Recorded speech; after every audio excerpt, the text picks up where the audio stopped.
Olá a todos e bem-vindos a mais um Deep Dive. Hoje vamos mergulhar em um tópico que pode parecer um pouco complicado à primeira vista, mas prometo que vai ficar bem claro. Ajuste de controladores PID para desempenho dinâmico. É isso aí. Imaginem que vocês precisam controlar a temperatura de um forno com precisão, ou a velocidade do motor, ou até mesmo o nível de um tanque. Uhum. É aí que entra o controlador PID. Sim. Uma ferramenta poderosa que atua nos bastidores para garantir que tudo funcione exatamente como planejado. Exatamente. Pense no controlador PID como um maestro que orquestra diferentes variáveis para atingir um objetivo específico, como manter a temperatura constante em um processo industrial. Efeito. Nossa fonte de informação hoje é o capítulo 9 de um livro chamado Ajuste de Controladores PID para Desempenho Dinâmico.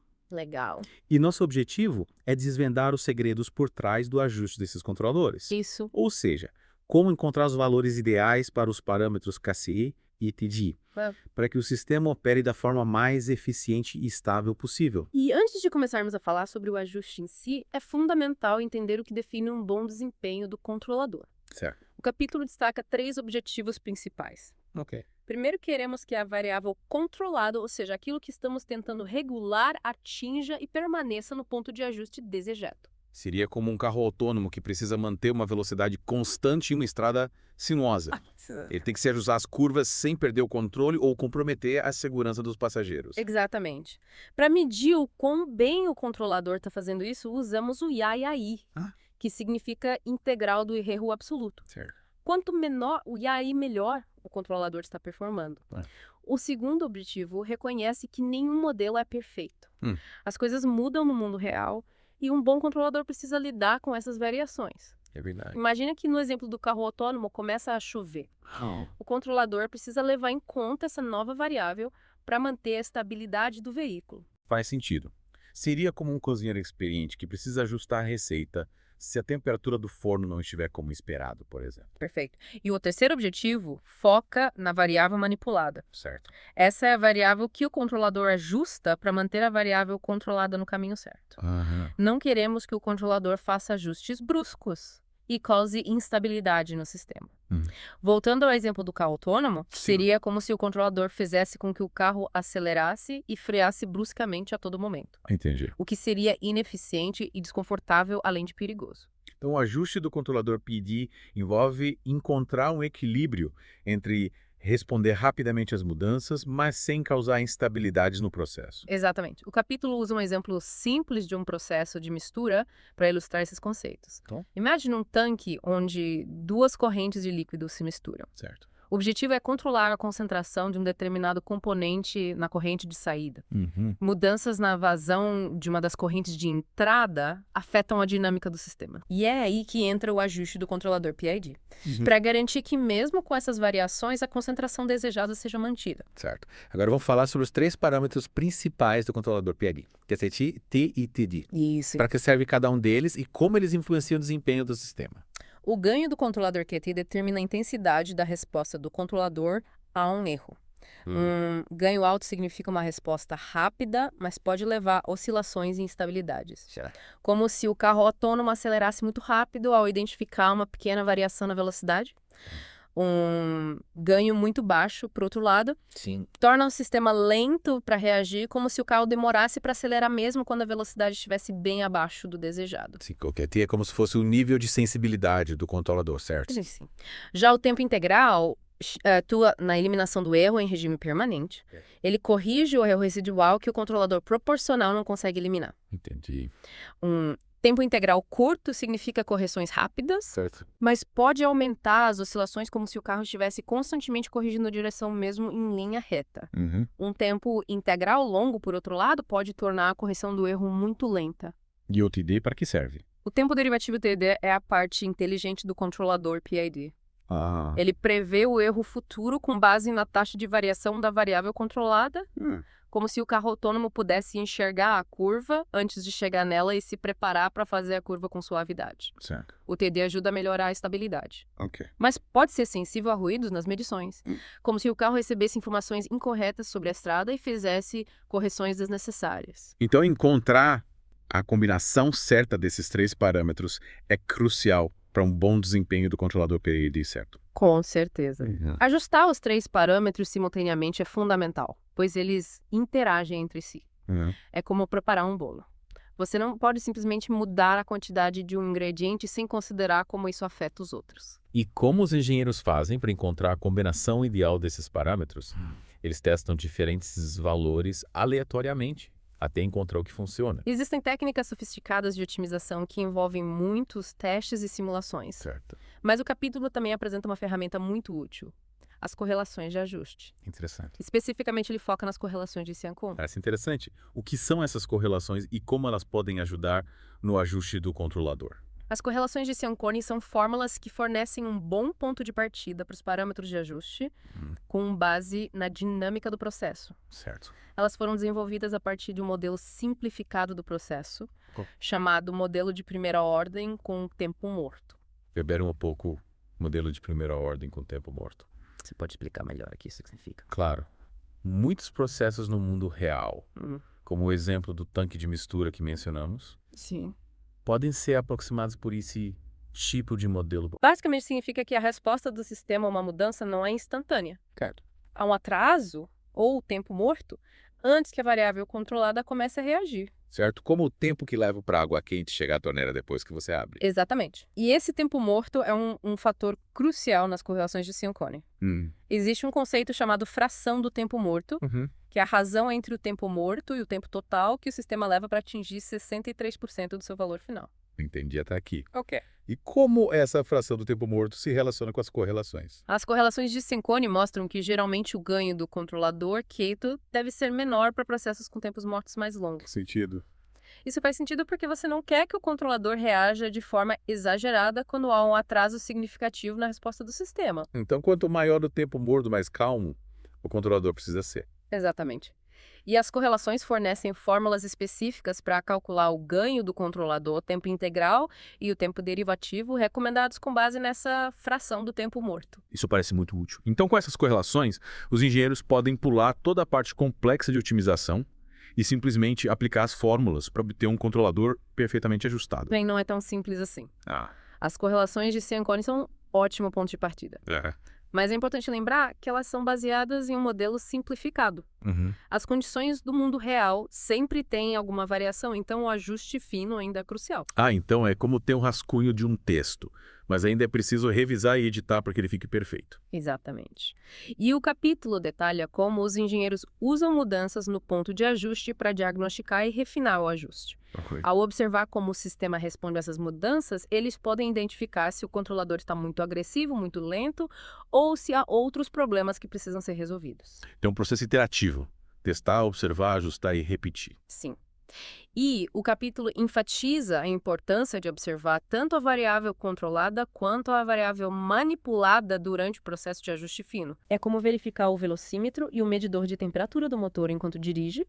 Ambos fornecem informações valiosas sobre o desempenho do carro. Faz sentido? Então, até agora abordamos a importância de definir os objetivos de controle, o poder das técnicas de otimização e a utilidade das correlações de ajuste. O que mais o capítulo explora? Ele fornece alguns exemplos de como aplicar esses conceitos em cenários do mundo real. Legal. Por exemplo, discute como lidar com medições ruidosas, o que pode prejudicar o termo derivativo. Também mostra como o ajuste pode ser ajustado se a dinâmica do processo mudar significativamente. Certo. Como no nosso exemplo do tanque de mistura se a vazão cair repentinamente. Então, tudo se resume a adaptar o ajuste às necessidades e desafios específicos do processo. Exatamente. E é isso que torna o ajuste do controlador PID um tópico tão fascinante. Parece que sim. É uma mistura de teoria, experiência prática e um pouco de arte. Antes de encerrarmos a primeira parte do nosso mergulho profundo, você gostaria de destacar algum ponto-chave para os nossos ouvintes? Claro. Em primeiro lugar, objetivos de controle bem definidos são essenciais. Você precisa saber o que está almejando antes mesmo de começar a ajustar um controlador. Certo. Como decidir se você quer que seu termostato priorize o conforto, a eficiência energética ou um equilíbrio entre os dois? Exatamente. Em segundo lugar, as técnicas de otimização são ferramentas poderosas para encontrar os melhores parâmetros de ajuste. Mas as correlações de ajuste, como as correlações de Cianconi, podem fornecer excelentes pontos de partida e economizar muito tempo. Essas correlações parecem ser uma verdadeira revolução. Elas são. E, finalmente, o ajuste fino é quase sempre necessário para levar em conta as variações do mundo real e garantir que o controlador esteja funcionando de forma ideal. Entendi. Testar, observar, ajustar e nunca subestimar o poder de um controlador PID bem ajustado. Isso aí. Bem, ouvintes, chegamos ao final da parte 1 do nosso mergulho profundo no ajuste do controlador PID. Ok. Na parte 2, vamos nos aprofundar em alguns exemplos específicos do capítulo e ver como esses conceitos funcionam na prática. Fiquem ligados. Até a próxima. E aí, pessoal, de volta para a segunda parte do nosso Deep Dive sobre ajuste de controladores PI. Espero que estejam prontos para ver como tudo isso que discutimos funciona na prática. Com certeza. Fiquei pensando naquele exemplo do tanque de mistura que você mencionou antes. Como usaríamos as correlações de Ciancone para ajustar um controlador PID nesse caso? Vamos imaginar que você é o engenheiro responsável por esse processo. A primeira coisa seria obter um modelo dinâmico do sistema, ou seja, identificar o ganho, o tempo morto e a constante de tempo. O capítulo sugere usar o método da curva de reação do processo, que envolve introduzir uma mudança integral na variável manipulada e observar a resposta da variável controlada. Lembro de ter visto esse método em outros deep dives. Yeah. Há uma forma de entender como o sistema se comporta dinamicamente certo. Isso mesmo. Com os parâmetros do modelo em mãos ganho, tempo morto e constante de tempo, você pode calcular a fração do tempo morto.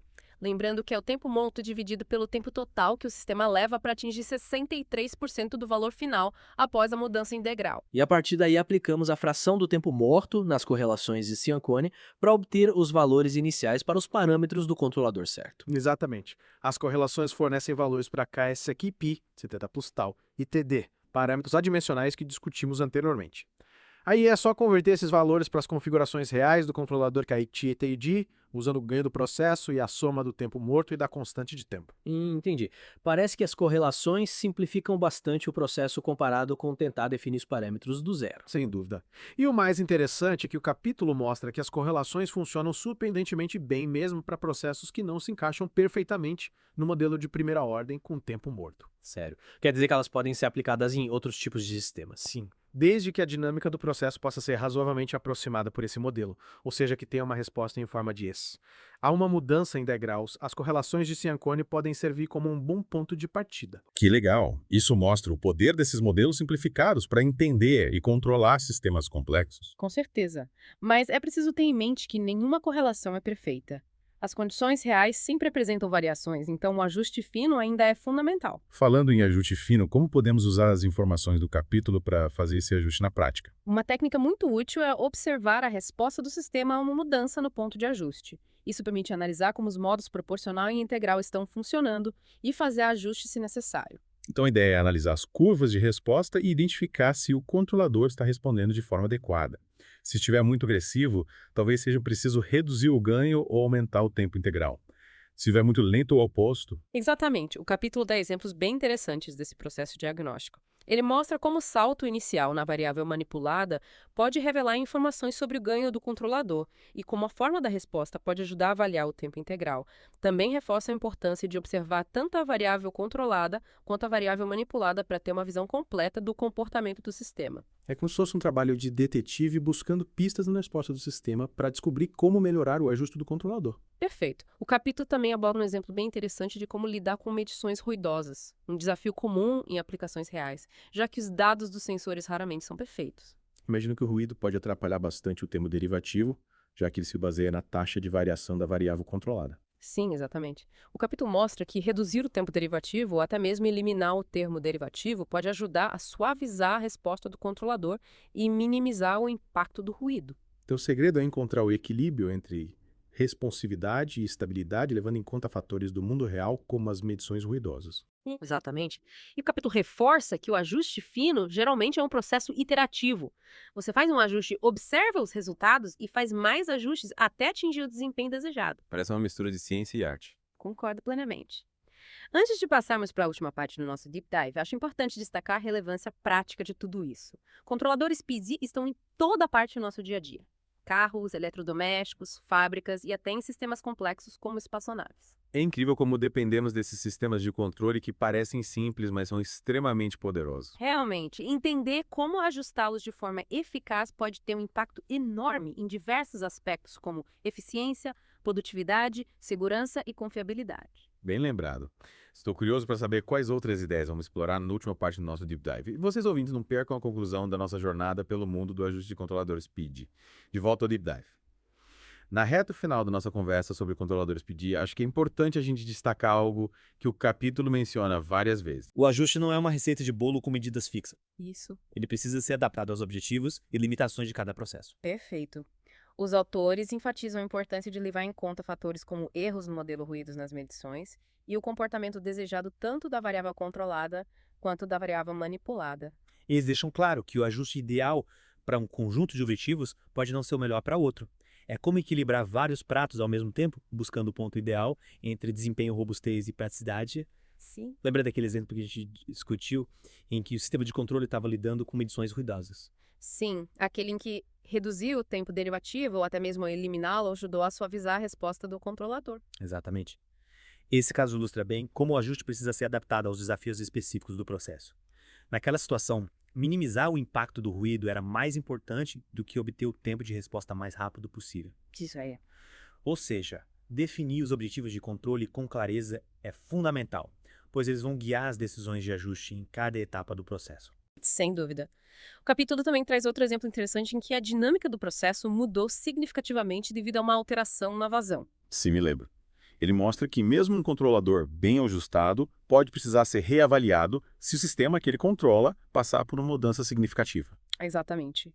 Isso destaca a importância de estarmos atentos a como as mudanças no processo podem afetar a dinâmica e de estarmos preparados para adaptar o ajuste do controlador. Não basta definir os parâmetros do controlador uma vez e pronto. É um processo contínuo de monitoramento, análise e ajuste. Com certeza. E o capítulo reforça que esse processo de ajuste fino muitas vezes envolve tentativa e erro.